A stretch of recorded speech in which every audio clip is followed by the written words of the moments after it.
For this next problem, we're going to solve an equation in the complex number system.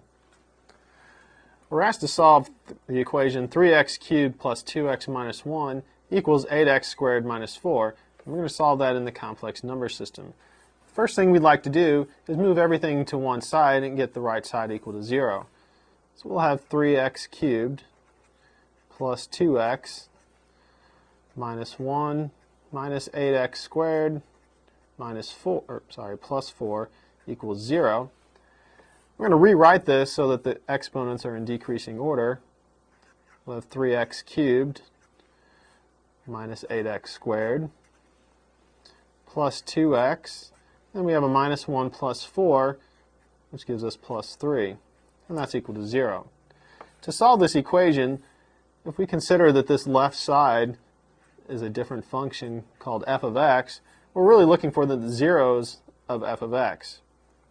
If we want to list our potential rational zeros, we need to find integer factors of a sub 0, our constant. That's going to be plus or minus 1, plus or minus 3. We also need integer factors of the leading coefficient, which also will end up being plus or minus 1 and plus or minus 3. So our potential rational zeros, p over q, we get by taking the ratios, and we'll get plus or minus 1/3, plus or minus 1, and plus or minus 3. If we have a rational zero to this equation, it will be one of these listed here.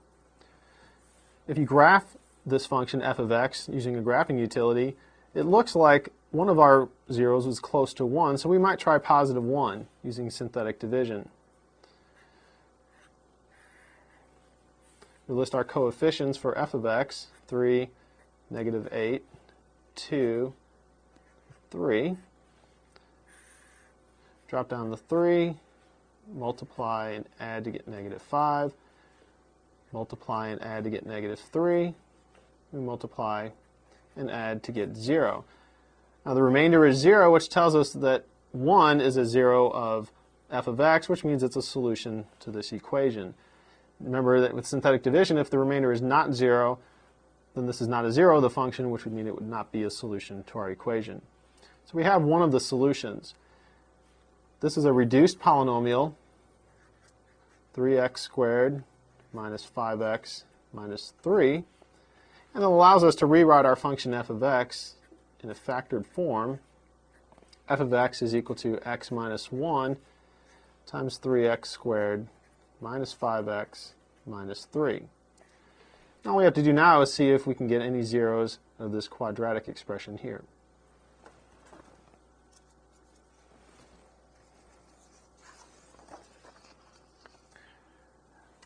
We've rewritten our function f of x in its factored form. We just want to see if we can factor 3x squared minus 5x minus 3 any further. If we look at it, we see that it is not going to be able to be factored, but we still are interested in finding the zeros of our function.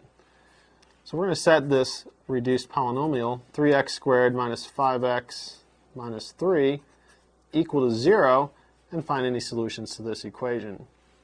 This is a quadratic equation, and factoring is not going to help us here. So we're going to use the quadratic formula. A equals 3, b equals negative 5, and c equals negative 3.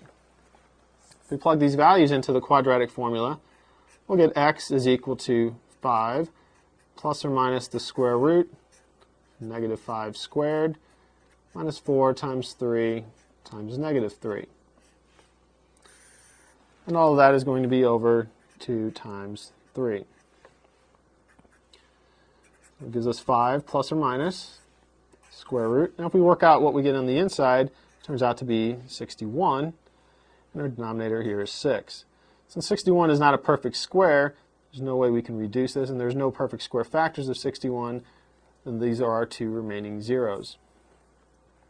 So our zeros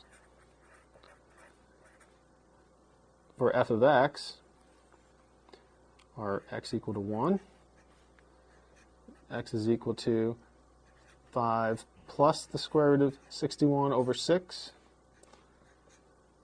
and 5 minus the square root of 61 over 6. These are also the solutions to our original equations.